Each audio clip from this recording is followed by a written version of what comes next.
Hey, folks, welcome to The Truth About Beer and, speaking English. I'm Papa Joey, joined as always by my good buddy Keith. And today's and is a bit of a departure from our usual topics, such as, paranormal, aliens, conspiracy theories and things like that. So let me set this up by saying one thing. Words are hard. Especially for That's us. right. We're talking about the English language. Yeah, that's right. And well, I think we're gonna have some fun with this one, right? We all know English can be pretty crazy sometimes. Full words that twist your tongue and your mind. I mean, Papa Joey, you've had your fair share of your battles with trying to pronounce certain words, haven't you? Yeah, I'm kind of the poster child, I think, for bad English. I don't know, mispronounced words. Yeah, so I mean, there are words I avoid even saying because, I know I'll mess them up. And honestly, that's part of why I wanted to do this episode. Yeah. Because I thought it'd be kind of fun to laugh at my struggles and explore the English, or explore the why English is so darn hard to speak clearly. Yeah, but you got to think it has led to quite a few Joeyisms in the past, right? So, we are going to poke a little fun at you in the nicest way. And really at all of us, because you're not alone, right? English trips up even the best of us, I would say, at times. Yeah, well, please poke away. In a nice way, anyway. Yeah, we'll keep it nice. I mean, if you can't laugh at yourself, you're missing out on some free entertainment. Very much so, yeah, very much so. And hey, Bruelle is here too. Nice. We couldn't do this without her because she's our resident fact checker and our technical guru. I like that. So, Bruella, you ready to keep us honest today? Absolutely. Hello, everyone. I've got my cauldron of knowledge bubbling, and I'll be chiming in with facts, corrections, and maybe a tongue twister or two for you guys, to really test your pronunciation skills. Now, be gentle with us, Bruella. We only have so much mouth endurance. But before we dive in, let's do our usual ritual. Yeah. So I'll have to tell you about this beer that I picked for tonight.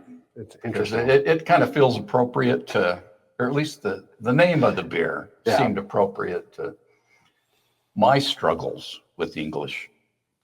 And plus, it'll be something to help us untangle our tongue. There we go. We're gonna need that. So yeah. So what are we drinking? So what we have today is by Jester King. They're out of Austin, Texas. Oh, okay. It's called Tongue Slap or Tongue Schlap. Tongue Schlap. Tongue Schlap. And it's a West Coast style Indian Pale Ale. And let's see. It is Schlap. Schlap. I love that. Tongue Schlap. We're going to be slapping tongues for this episode for sure. And because we're on the green screen, the can's probably disappearing right now. So but, we'll have to take a good picture of it. Yeah. Let it go. Float around so you see these fine tongues. Give it a good slap. Getting slapped. That's very cool can art. Yeah, it's very cool. But it is green. 7.2, but no IBU listing, huh? So let's guess, because you know what? We've been... Oh, well, you guessed really well. That was I surprising. concurred, but it was your guess.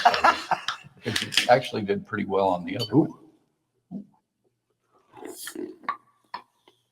Had a little pre-taste there. Better pour it. She's definitely foamy, huh? Yeah. A lot of head. Slap me in the head. Slap me. Very nice. I do see some particulates in there. That's Definitely interesting. unfiltered. Yeah. There's definitely some particulates in there. Very interesting. Well, Cheers. cheers, and hopefully this will help us speak clearly. I hope so.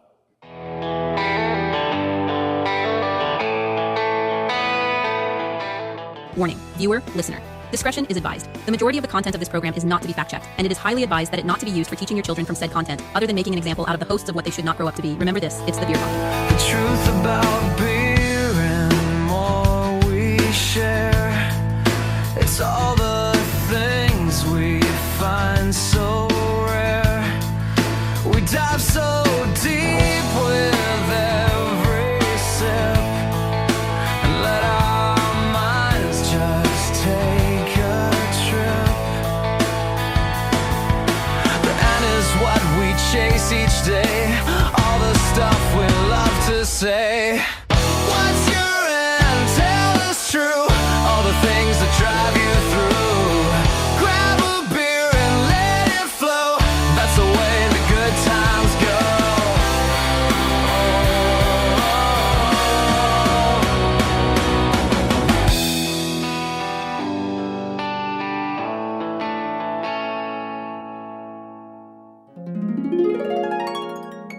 Or it can make things worse. Just to, ooh, that's very good. That is good. Not overly hoppy, right? That's not overly fruity either. No. I guess that's because it's a West Coast.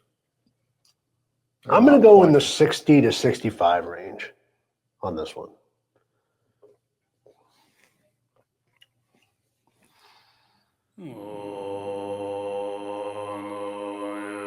You can tell me I'm totally off my rocker. That's fine. I'll say 50 to 55. Okay. You're probably right, though. Well, we'll find out. All right. We'll put it up on the screen here, whatever the results are. All right. So now that we got our brews, let's get into this, shall we? So today's episode, Truth About Beer and Why is English So Hard, we chat about all the little crazy quirks, spoken English, words that sound the same but mean different things, words that are spelled nothing like they sound, which happens a lot. The differences between American English and Old Country English, right? Because there are differences. And generally why this language can drive us to drink, literally. English. The final frontier of confusion. Seriously, though, I'm excited. I love English. Yeah. It's the only language I can speak after all. but boy, does it give me a hard time. So, ready to make sense of some nonsense? Let's do it. Barilla, don't hesitate to jump in with those juicy facts. And listeners, prepare for a lighthearted ride through the wacky world of English. Seatbelts fastened. Or should I say tongues untwisted? Here we go. Homophones, words that sound alike and cause mayhem. So I want to start with one of my personal veins. Homophones. Now, I might not have known the fancy term back in grade school. No, I didn't. But I sure knew the frustration of words that sound exactly the same but have completely different meanings and spellings. Say, why are there so many of those? Right? Yeah, exactly. Well, those homophones will get you. We're talking words like there, as in go there, or there, as in their shoes, right? Or even the combination of they are. And then you have your twos, right? The twos are always fun. Go from here to there, the number two. And English is too damn hard. Yeah. So you're and you are, So, the list goes on. But how many times have we seen somebody mix up those words in a Facebook post or trigger a grammar war in the comments, right? There's always somebody out there who's an English major that's correcting you. Yeah, even us novices that speak English think and we catch somebody else's mistake. Right. Cool. But guilty as charged. Yeah. I mean, I'll have to admit, I typed the wrong there more times than I care to admit. So my brain hears the word in my head, you know, and my fingers just choose a spelling at random. So that's just kind of what comes out. Yeah. And some grammar vigilante swoops in and he comments on what he said and wants to correct it. Well, it's really an easy mistake, right? I mean, the problem is English has an excess of these sound-alike traps. So, Bruella, hit us with a fact. Just how many homophones are lurking out there? You might want to sit down with your beer for this. By some estimates, English has thousands of homophones. In fact, linguists say that possibly over 15% of English words have at least one homophone. That could be more than 6,000 sets of words that sound alike. So, confusion is basically built into the language. 6,000? Wow. I mean, holy crap. I mean, no wonder I'm confused. English really said, let's make every sound mean 5 different things. Exactly. And it's not just pairs, right? Some sounds have triplets or more like... Oh, I thought you were talking about the fruit.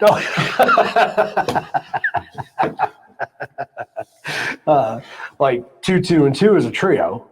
Yeah, I've heard that there are even crazy cases of 4, 5, up to 8 different words, all pronounced the same.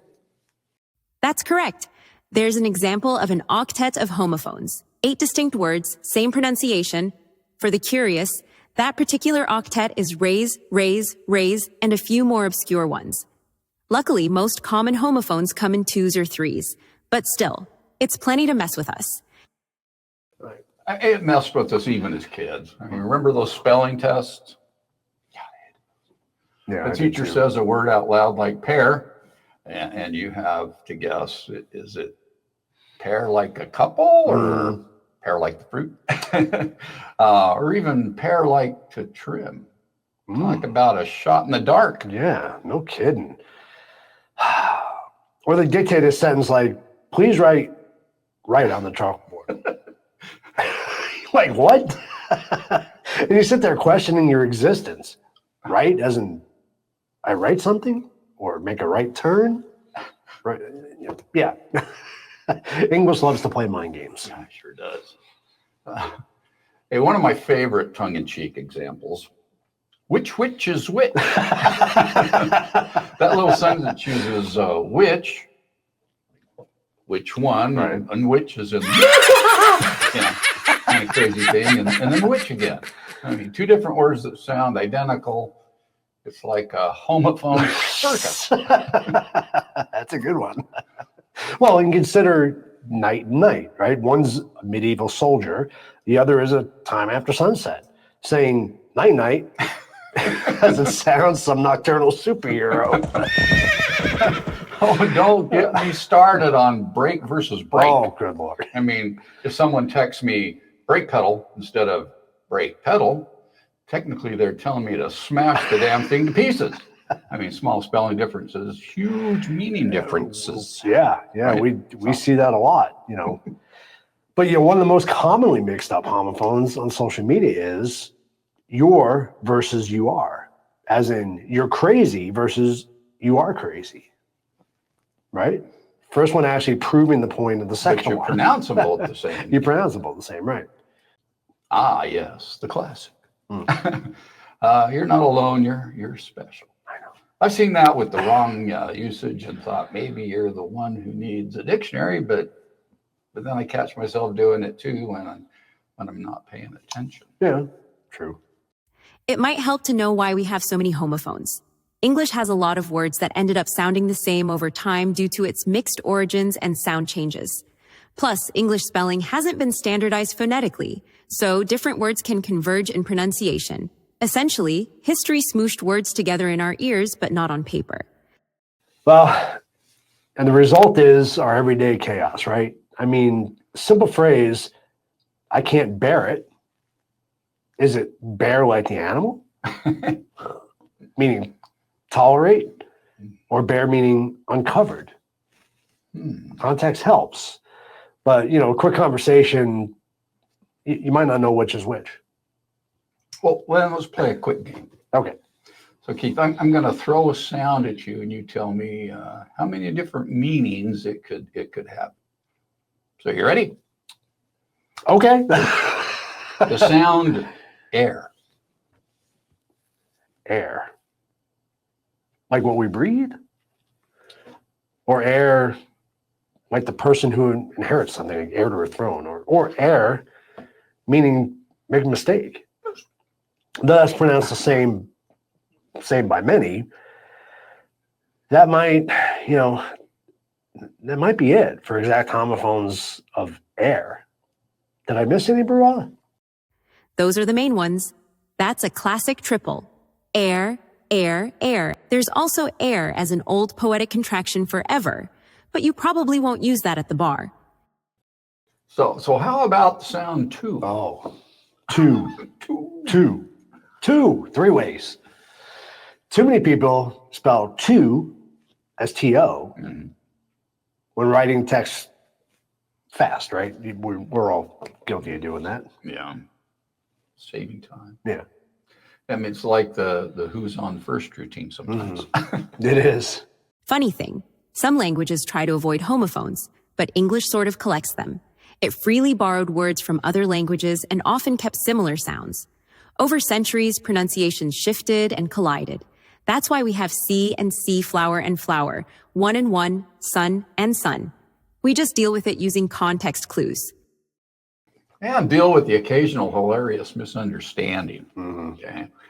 I mean, there's her true story. So my wife looked at me funny one time and asked, "What does Styx have to do with Batman attire?"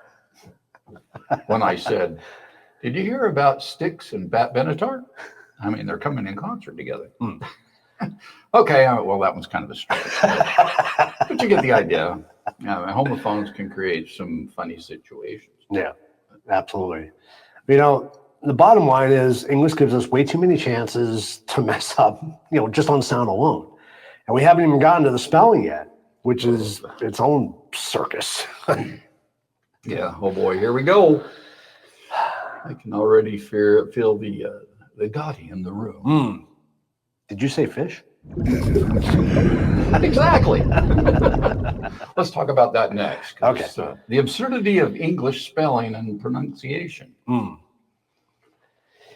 Yeah. So, Joey, you mentioned Gotti or Goaty. How do you say that? Gotti, probably, right? It's a made-up word. For listeners who might not know, this is a famous example often used to illustrate how absurd the English spelling could be. Bruella, care to enlighten everybody on Gotti?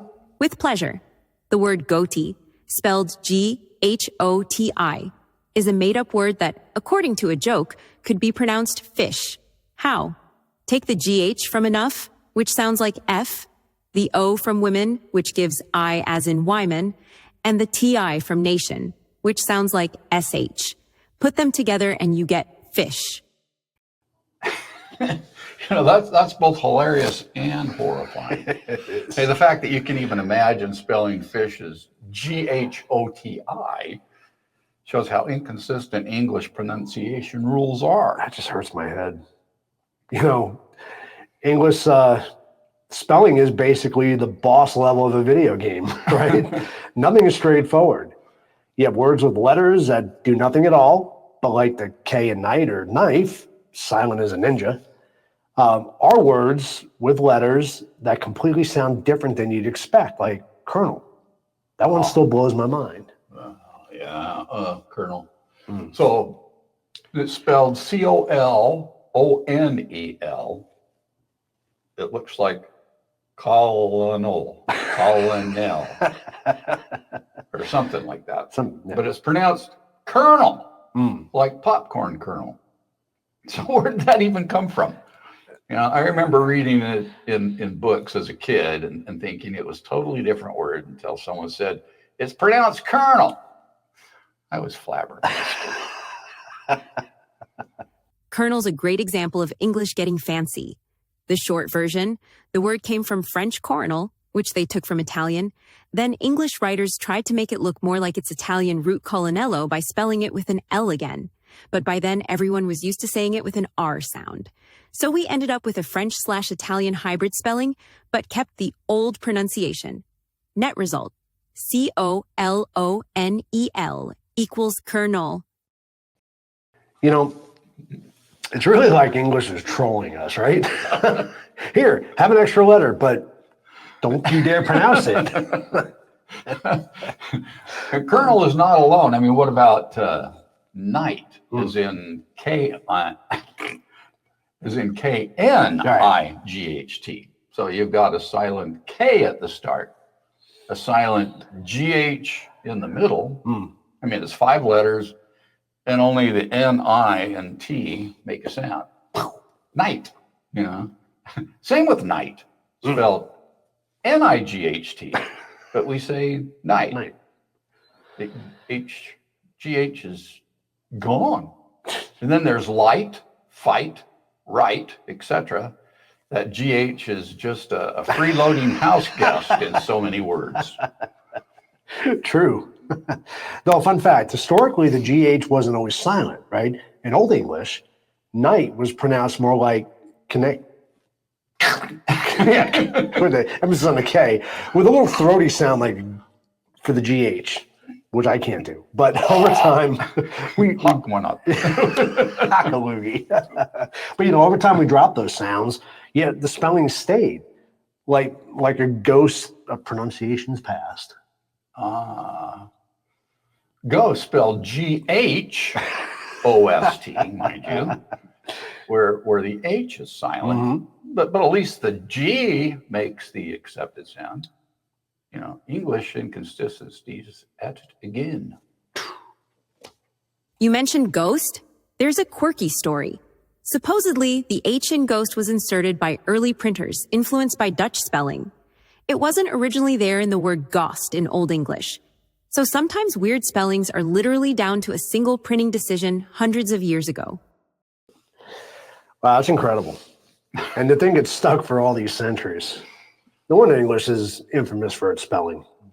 I recall the popular line, English is famously difficult to spell. It forces us to accept all kinds of inconsistencies, like why has and was don't rhyme, or do and go. And the logic-defying set of O words, or ow words, I should say, bow, bought, tough, through, though, they're all pronounced differently. Yeah. Oh, man, I mean, those OUGH words. There you go. I mean, they haunt me. So let's list a few for fun. Okay, let's do it. So the first one, I mean, OUGH is off, as in tough. And then rough has that same sound. Then you have OUGH as in oh, like though, or although. OUGH as such as in thought, or bought, or OUGH as in ooh, as in through. OUGH as off, like in cough. And OUGH as ow. I'm going to say ow now just because it does hurt my head. But ow is in bow or bow. I'm sorry.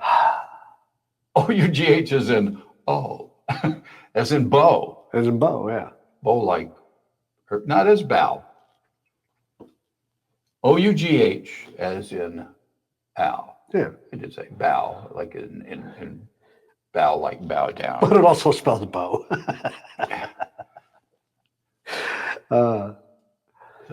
cut that one. Even as the sloth or hiccup, which is pronounced, well, I'm going to say it the way it's spelled because you see sloth or hiccup, which is pronounced hiccup. So why? I mean, who knows? Who knows? And 7 or 8 different pronunciations for the same 4-letter sequence it's outrageous. Yeah. I mean, outrageous, spelled Outrageous, pronounced outrageous. So go figure. Bravo. That was a owl masterclass.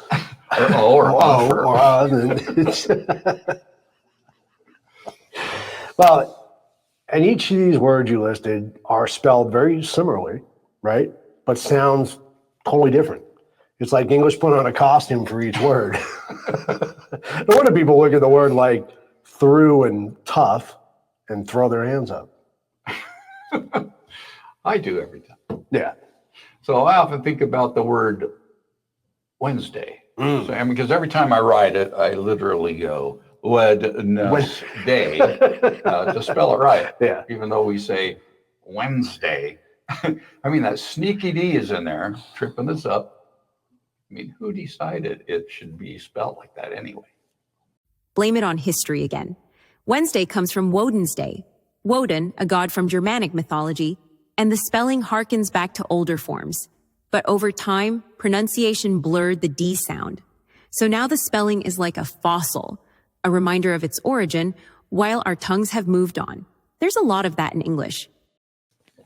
All right, so let's talk about some commonly mispronounced words, right? God. Because of their spelling oddities. Well, any particular words that you mispronounce that you can put on the table? You know, kind of embarrass yourself a little bit. Oh boy. Okay. All up to a classic. Mischievous. I mean, I used to say mischievous, adding an extra syllable. Turns out the correct pronunciation is mischievous. Only 3 syllables, not 4. So the extra EE before the us. I felt so misled by spelling. I know, right? Well, yeah, I think a lot of people say it the way you did, and I did too. I still say it that way today. I don't say mischievous. I say mischievous. I admit I still do too. Yeah, I mean, it's a pretty common slip up. I mean, the spelling MISCHIEVOUS kind of invites the extra syllable in our minds, right? But it's officially mischievous. Rhymes with vicious. It does. I got one. Okay. How about that sauce? Oh, good Lord. Oh, boy. So I say Worcestershire sauce. You know, the one you put on steak? Yeah. Quite delicious. I never get that right. Yeah. So I usually just call it, what's this here sauce? Yes. Worcestershire sauce. That's how I say it. The ultimate pronunciation trap. It actually pronounced something like Worcestershire or Worcestershire. Same thing. Woos. So that emphasis on the woos. Worcestershire, depending on your accent. My accent, we're screwed. Basically, most of these letters in the middle vanish when you say it, essentially. For the record, in the UK, they say Worcester, the county, as Worcester. So Worcestershire becomes Worcestershire. In American pronunciation, you often hear Worcestershire, but almost no one pronounces it as it's spelled, like Worcestershire. So, Papa Joey, you're not alone in tripping over that one. It's a notorious tongue twister. Good to know I have company in the Worcestershire was. Absolutely. Did I say it right? Yeah. How about quinoa? I mean, I've heard people call it quinoa. I myself hesitate before learning it's quinoa. The spelling Quinoa looks nothing like how it sounds. You want how I used to say it? How did you say it? Quinoa. Quinoa? That's what I used to say. Quinoa. Oh, not even quinoa. No, quinoa. Yeah. Well, you know. And quinoa caught lots of folks off guard, you know, when that grain became popular. Another in the food category is the gyro, right? The Greek sandwich spelled Gyro. A lot of Americans say gyro, which I said before I knew what it was, or gyro. But the Greek pronunciation is gyro. Order a gyro next time, and you'll sound like a local or probably confuse a teenager at the sandwich shop. It's too close to Hero. to euro. Euro, like, yeah. British money. But no, yeah. Here's one I struggled with as a kid. Hyperbole. No, I read a lot of books and never heard the word said aloud, So I thought it was pronounced like hyperbole, Yeah. Like a really energetic bowl. The one day in class I said hyperbole and everyone looked at me funny. So I learned quickly that it's pronounced hyperbole, rhyming with, you see, at the end. I'll still never say it right when I'm reading it. No. Hyperbole, I love that. Well, that is a classic. And similar story with epitome, right? Yeah. It's spelled Epitome. The younger me read it as epitome, right? Mm-hmm. Tome, like a book. Little did I know it was epitome. Well, if you spell it out the way they're doing it. Epitome. Epitome. Sounds like you're So epitome. The epitome of confusing spelling, right? Absolutely. And how about Colonel? No. Oh, wait, we did that. We did that one already. Yeah. It still deserves a crown for being so off on the spelling. Got me for the longest time. Yeah. There's also Ari, right? I remember hearing RI in conversation and not connecting the word to AWRY, which I only knew from reading and assumed it was pronounced Ari or something. When I finally learned the Ari, or Rai, sorry, means away from the correct course, I realized I've been mentally and physically mispronouncing it forever. Even after learning this, I think I'll probably still say awry. Awry, yeah. When I read it. Yeah. I mean, English will do that to you. So to set you up with a spelling that you think, oh, I know, then surprise! The spoken form is totally different. Yeah. Like the word segue, spelled S-E-G-U-E. First time I saw it in print, I thought segue. Yeah. Or Segway, but with a hard G. It's actually pronounced Segway, like the two-wheel scooter that was actually really named after that. Well, we use Segway in a lot of our shows. We do. So I've learned Segway. Yeah. These examples highlight a big point. English spelling doesn't reliably tell you how to say a word. The language has absorbed words from so many sources: French, Latin, Greek, Germanic languages, each with their own spelling conventions. Plus, pronunciation shifts over time while spelling often stays fixed. So we end up with words like debt, spelled with a silent B, thanks to Latin influence; island with a silent S, mistakenly added due to a false link to Latin insula; or salmon with a silent L. It's like a museum of history in each word. But for learners and even native speakers, it feels pretty random. Well, that's what makes English tough. They're saying English is not a phonetic language, meaning you often can't sound out a word by just a spelling, right? Unlike, say, Spanish or German, where letters usually correspond to consistent sounds. English is full of exceptions. For sure. So like I before E except after C. And then you run into weird words like, weird. W-E-I-R-D. Where's the C? Where's the C? Yeah, I don't know. It's breaking the rules. Right. So, or C's, which S-E-I-Z-E, or science even. Even our spelling rules have more exceptions than they do rules. just look at my name. If you go by the I before E rule. Oh, right? yeah. Starts with a K. You shouldn't exist. I shouldn't exist. Well, let's not forget the phenomenon Yeah.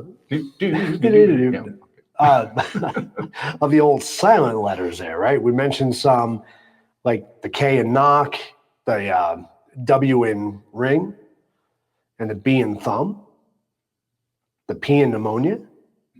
The list goes on, right? It's like certain letters, they're just there for decoration. That's a nice way to put it.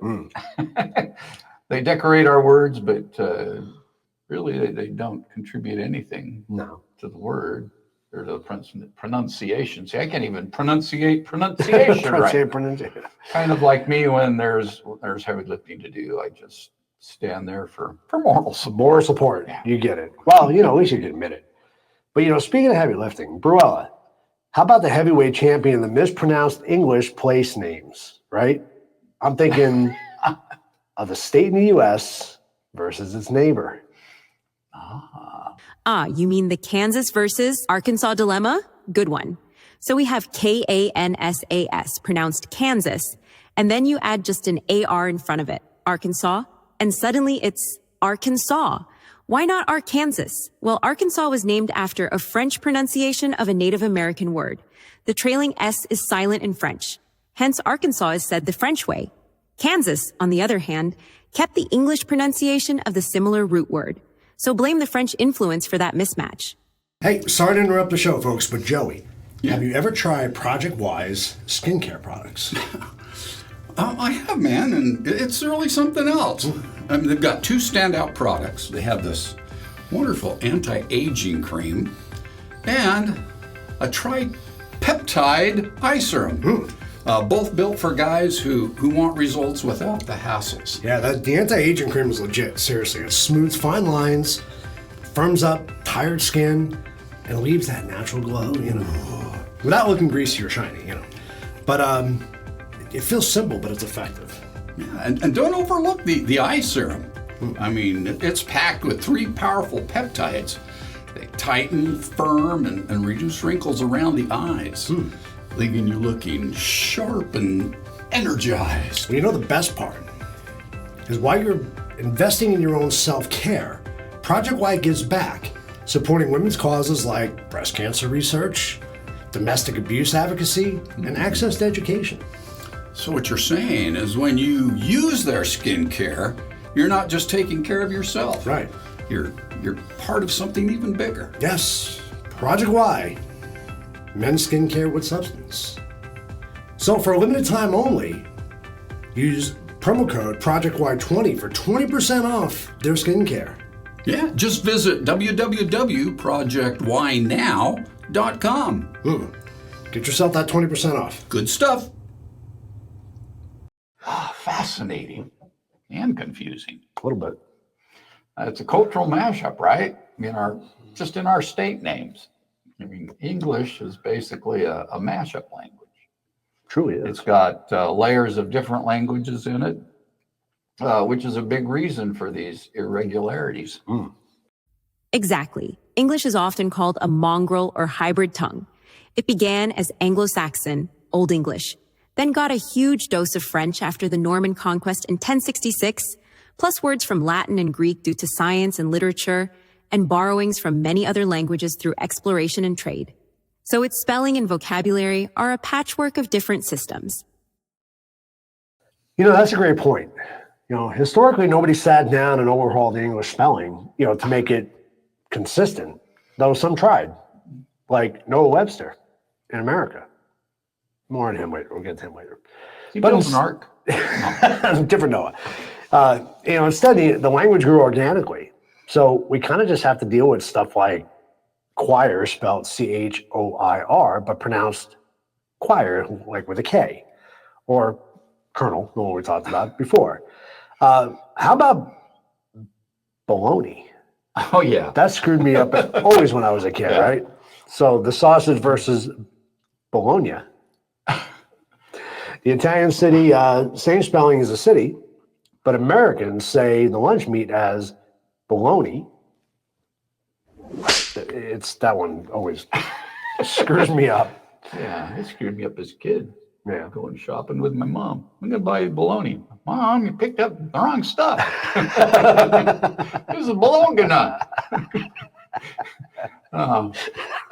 That's me looking at the package. And bologna, the word in conversation, I mean, they were totally different. So when I learned they were the same thing, my jaw dropped. But English will do that to you. Yeah. Humble you when you least expect it. Very true. Very true. But hey, let's talk about mispronunciation leads nicely into the next part. Oh, good. So there's differences in pronunciation depending on where you learn the English too, right? True. So I think it's time to address the elephant in the room, right?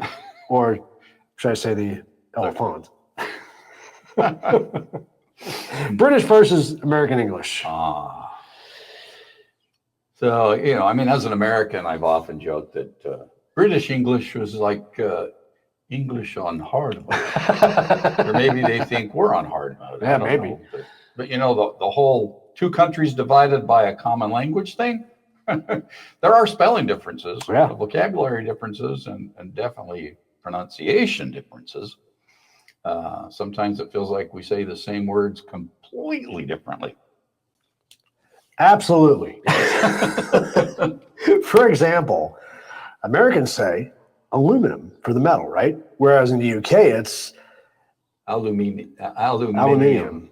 Yeah, it's just hard to say it back to back. Yeah, I know. Aluminum and aluminium. Fun fact, both aluminum and aluminium have historical legitimacy. Sir Humphrey Davy, who identified the element, flirted with calling it alumium, then aluminum, and a colleague coined aluminium to match Latin-style element names. The British scientists preferred aluminium to be in line with elements like sodium, potassium, while Americans, with Noah Webster's influence maybe, settled on aluminum. So now we have two spellings. Webster. That name comes up a lot in American English, doesn't it? It does. Isn't he the guy? He's the guy. He's the guy. He's the guy that man. wrote the early American dictionary and decided to simplify a bunch of spellings. Yeah. Yes, Noah Webster. In the late 1700s and early 1800s, Webster was like, these British spellings are inconsistent and weird. Let's make them more logical for America. He's why we Americans write color instead of color with a U, honor instead of honor, center instead of center with R-E instead of E-R, etc.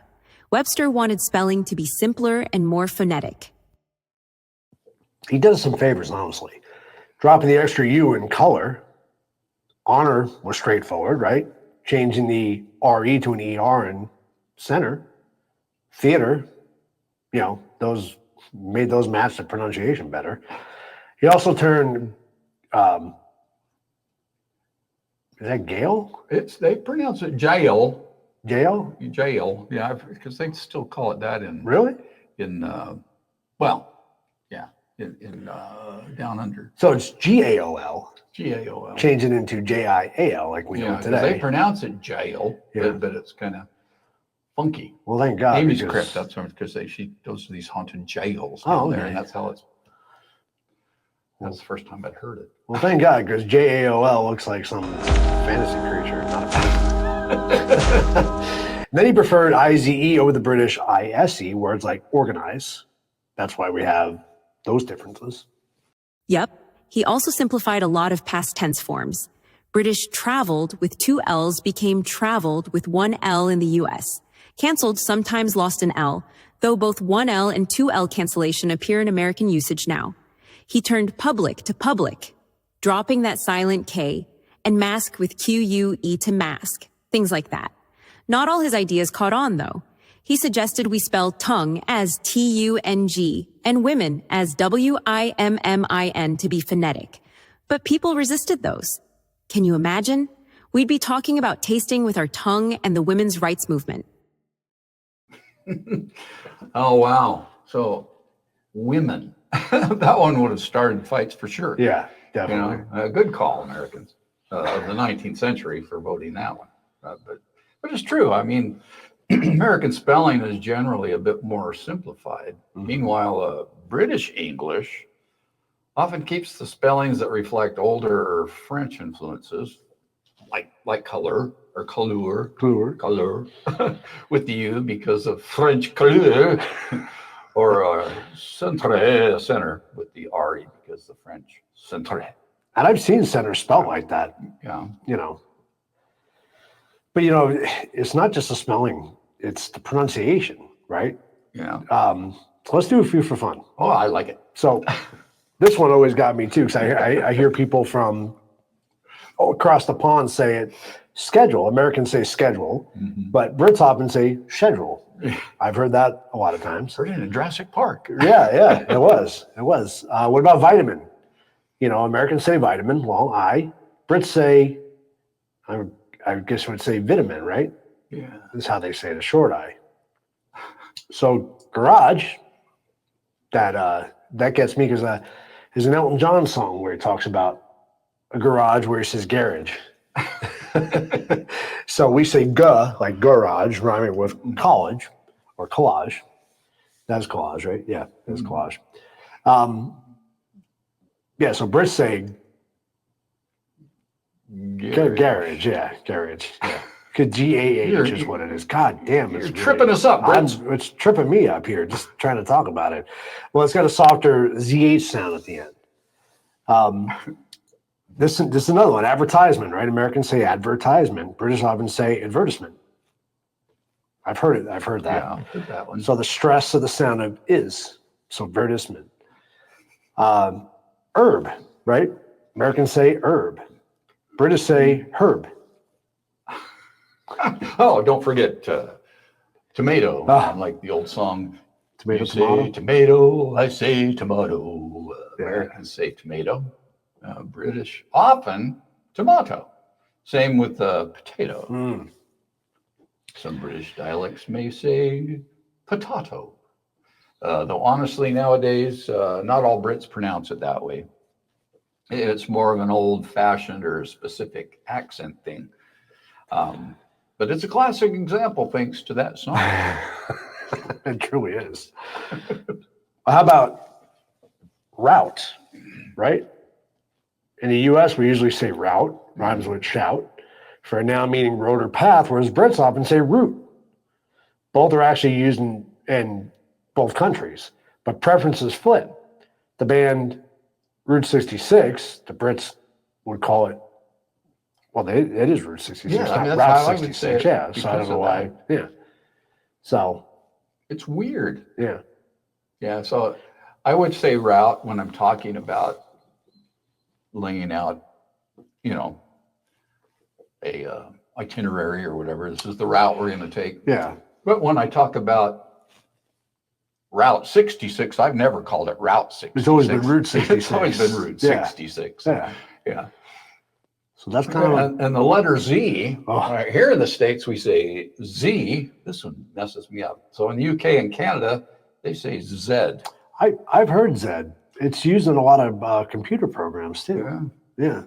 So, I mean, the first time I heard Zed as a kid watching a Canadian TV show, I was like, what is Zed? I mean, some new creature? It still throws me when I hear someone spelling a word out loud or saying XYZ. Yeah. Yeah, that is kind of bizarre. Wasn't it Superman? Oh, that was Zod. Zod. Yeah. I'm Zod. There's also differences in where the emphasis in a word falls. Like garage, we mentioned. Americans often stress the second syllable, garage, Brits the first, garage, or address. Americans say address, verb, and address, noun. Similarly, Brits might say address for both. And laboratory, Americans, laboratory. Sort of swallowing a syllable, laboratory, Brits. Those can make the same word sound quite different. Well, we haven't even touched on vocabulary, right? So differences like truck versus lorry, flashlight versus torch, and cookie versus biscuit. Well, I'd get my ass kicked if I told my wife, I'm going to jump on Lori. Take it for a ride. Yeah, exactly. But, you know, that's more about word choice than pronunciation, I think. But still fun. I mean, that could be a whole episode in itself. Yeah, You know, British versus American vocabulary. definitely. For now, sticking to speech, I find it fascinating how accents, I mean, how different they are with each country, and that adds another layer to it. It does, yeah. You know? It truly does. Like a heavy Scottish, which we have our buddy Chris, Scottish, and we have to really listen closely to catch all the words, right? Yep. Speaking the same language, or Cockney, which is, I learned a bit of that from my favorite musical as a child was My Fair Lady. Oh, okay. And Eliza Doolittle, the Cockney accent. Anyway, it can sound like a different language altogether, and you know, to an untrained ear. Right. And vice versa for deep Southern U.S. accents to a Brit. Yeah, very much so. That's so true. The regional accents can dramatically change how words are pronounced. For example, the word water. In Standard American, water, with a clear R. In some British accents, wata, the R is dropped. In New York, maybe woulda. In some parts of England, water might come out more like woe, with a glottal stop. So English isn't just one accent, it's a whole spectrum. Oh, yet, despite these differences, you know, an American and a Brit can usually understand each other, right? Say some confusion or chuckles over specific words. We share the majority of the language. I guess context and adaptability, you know, will fill in the gaps. Yeah, that's true. I mean, though, every now and then I'll say something totally American, and our friends from across the pond will raise an eyebrow. Like they said, I'm going to go wash my pants, you know, to one of the British buddies, and they laugh because, you know, in the UK, pants means underwear. So they'd say trousers. Okay. So for what I meant. So little things like that keep it interesting. Yeah. You know, bottom line, English might technically be one language, but it has many flavors. Oh, yes. And if you're learning it as a second language, oh boy, I feel bad for you. Deciding whether or not to learn the British way or the American way and dealing with all these quirks, you know, which brings up the big question we set out to explore. What makes English so hard to freaking master? Okay, so I mean, after all these examples, we got homophones, bizarre spellings, silent letters, inconsistent rules, accent variations. I mean, it's time to address the big picture. So, like I said, why is English so hard to master? What is it about this language that ties our tongues? It's the tongue slap that we're drinking. Ties our tongues in knots and leaves even native speakers scratching their heads. Well, I have a one-word answer for you. Yes? Exceptions. Ah. Right?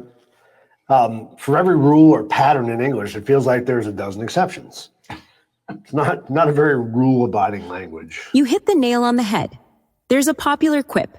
English doesn't just borrow from other languages, it follows them down dark alleys, knocks them out, and goes through their pockets for loose grammar and vocabulary. In other words, English has taken in so much from elsewhere that it's a patchwork, and that makes it quirky and irregular. All right, so let's break it down systematically. Let's do it. Bruella, can you summarize some top reasons why English is considered difficult? Sure. Here are a few major factors. Inconsistent spelling and pronunciation. As we discussed, English spelling often doesn't match pronunciation.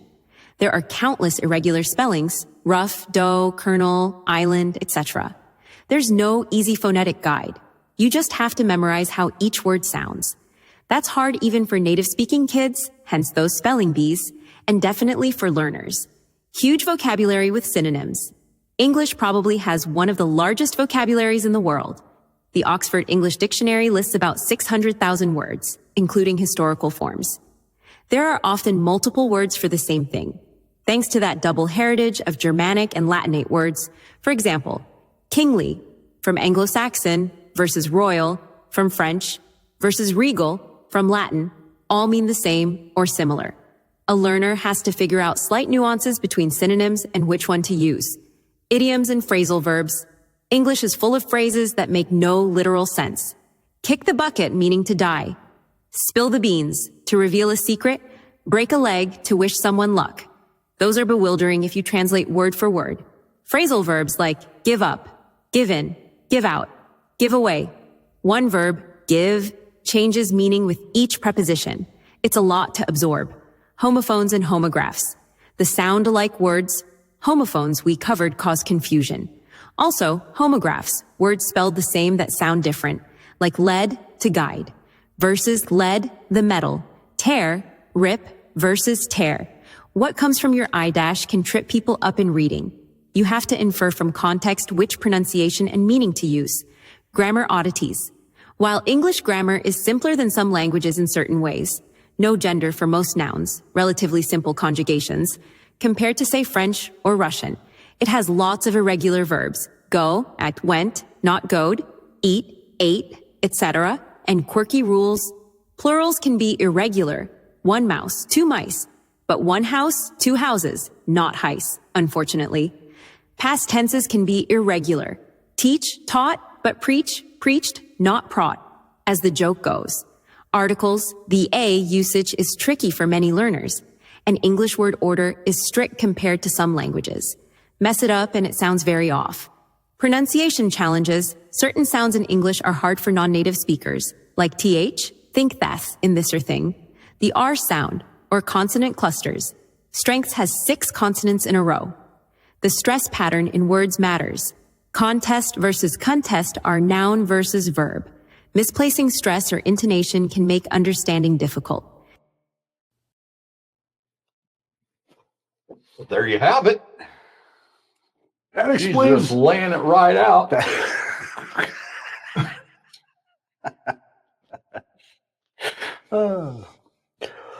Wow. And when you lay it out, it's a lot to take in. It's a lot.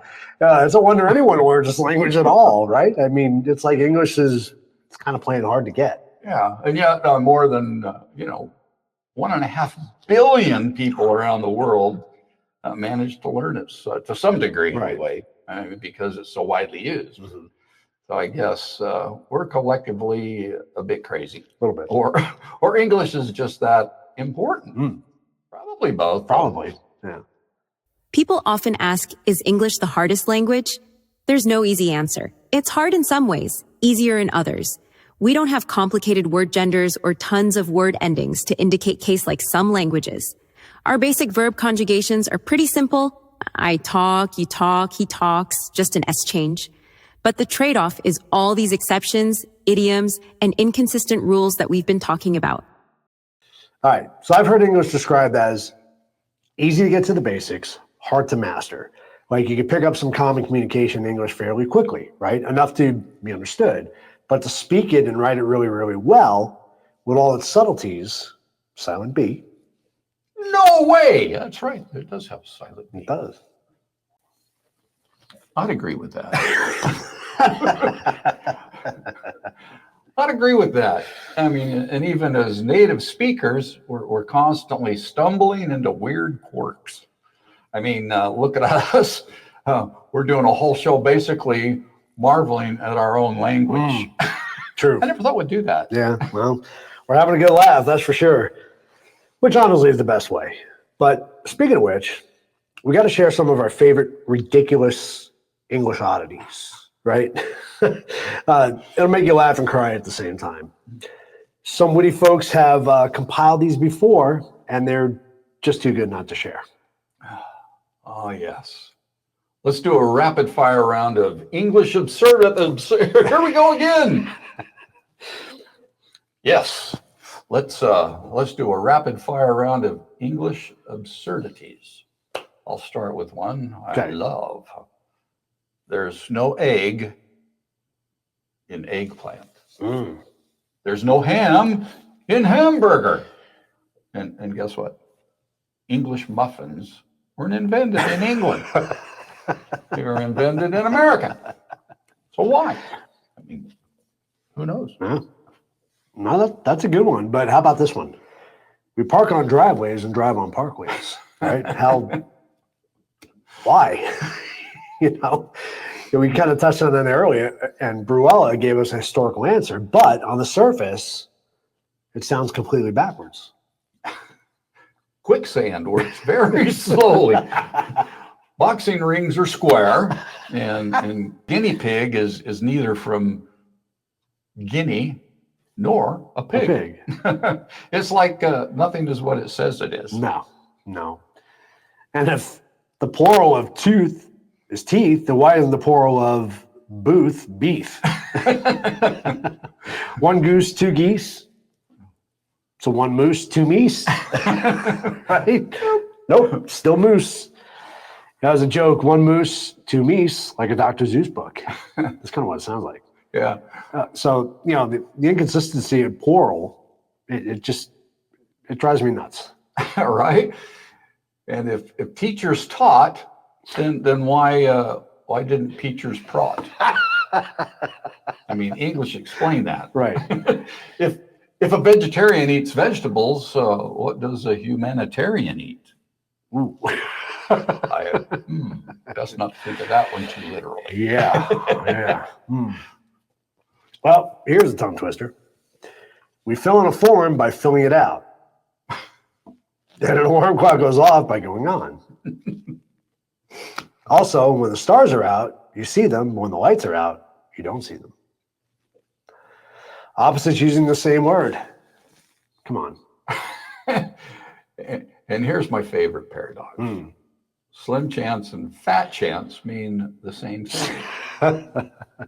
So basically, no chance.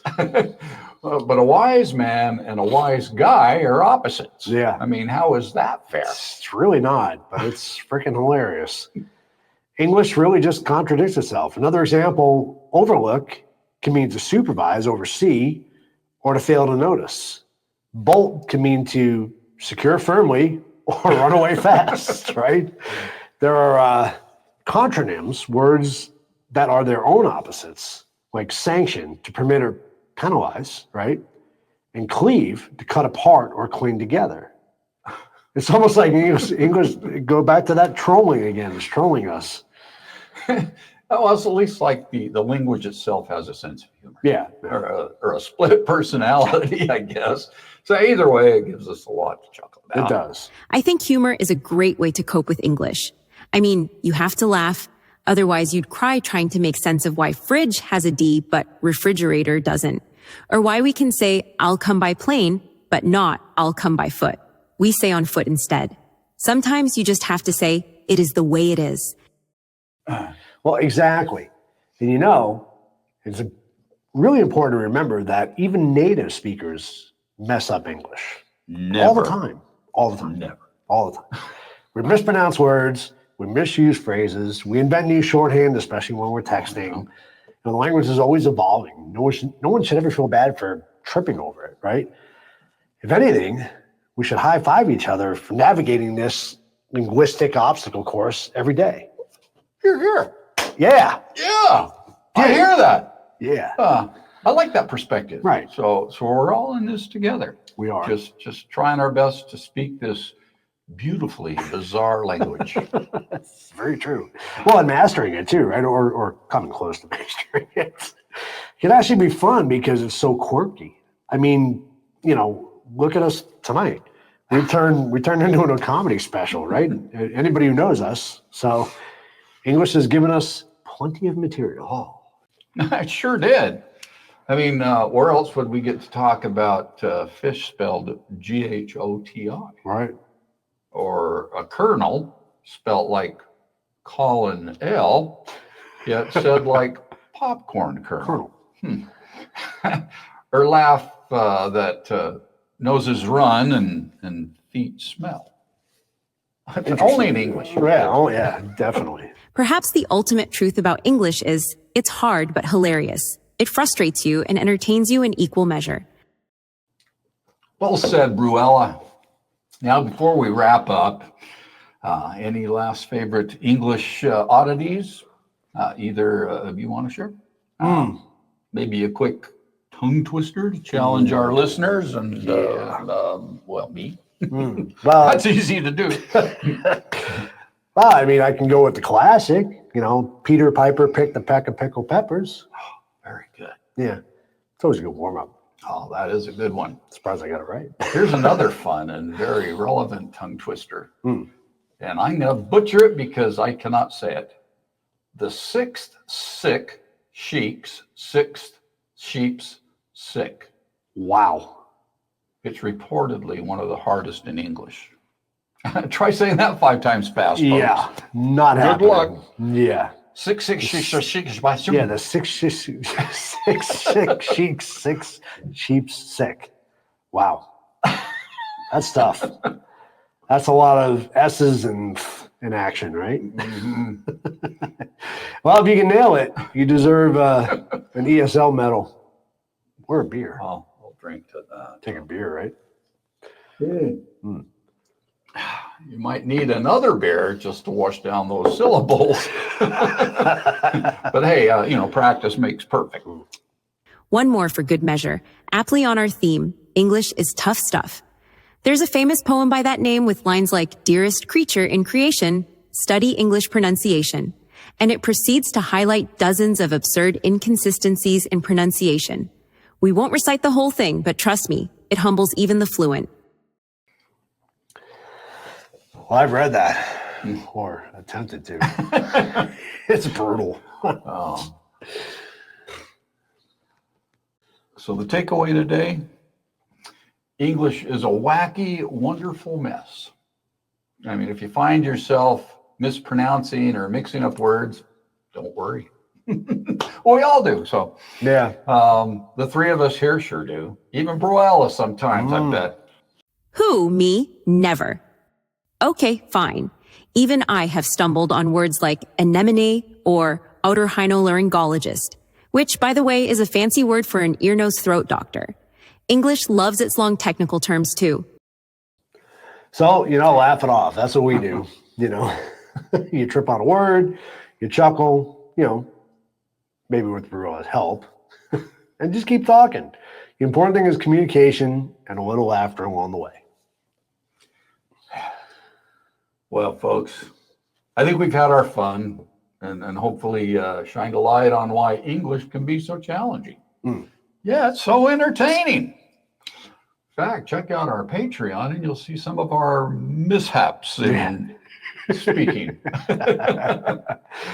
So, because I know I've learned a few things tonight. Yeah. I've definitely laughed at myself, which was the goal. Yeah, same here. I mean, I always knew English was a crazy language, but hearing all these examples back to back, wow.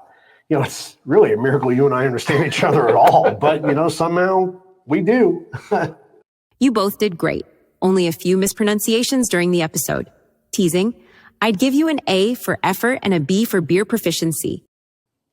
I'll take that. Yeah. And thank you, Bruella, for keeping us factually on track. We dropped a lot of knowledge bombs among the jokes from the origin of weird spellings to how Noah Webster shaped American English. I think we've all earned another round or 2 of our favorite brew after this linguistic workout. Doing the high five again. But hey, before we sign off, let's raise our glasses. Here's to English. May it continue to confuse us, amuse us, and give us reasons to drink and laugh together. Cheers. Cheers to that. And here's to staying curious. And may your beers be cold and your English be ever improving. Cheers. Cheers to all of you listening. Yeah. Thanks for hanging out with us for this episode of The Truth About Beer and the craziness of the English language. Mm-hmm. We hope you had a laugh and maybe learned a thing or 2. You can whip out at parties like why Knight has a silent K or how Colonel Sanders got a rank you can't spell. Well, and remember, if you're ever feeling down about mispronouncing a word, just think somewhere, somehow, English probably set you up. And you know what? It's okay. Well, so until next time, keep speaking easy or trying to at least, and especially keep on laughing. Definitely. We're all in this linguistic circus together. This has been The Truth About Beer and Why English is so hard. good night, everyone. Good night.